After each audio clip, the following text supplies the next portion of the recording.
In this tutorial, I'm going to show you how you can set up a user pin on Messenger. So if I go ahead and tap on my Messenger here, now you can see I have an option to set up a way to access my history. So one important of having a pin is that you'll be able to access your chat history if you switch devices. To create a pin, just go ahead and tap on create pin.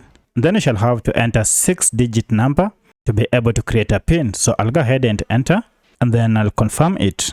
And now the pin has been created. Now each and every time I switch my device, I don't have to worry of losing my chat history. I can easily access them by just entering my pin. So that's how you create a pin on your Facebook Messenger. If you have any other question, kindly let me know in the comment section. Otherwise, if this video was helpful to you, kindly hit the like button and subscribe to this channel to support me. Thanks for watching, and let's meet in the next video.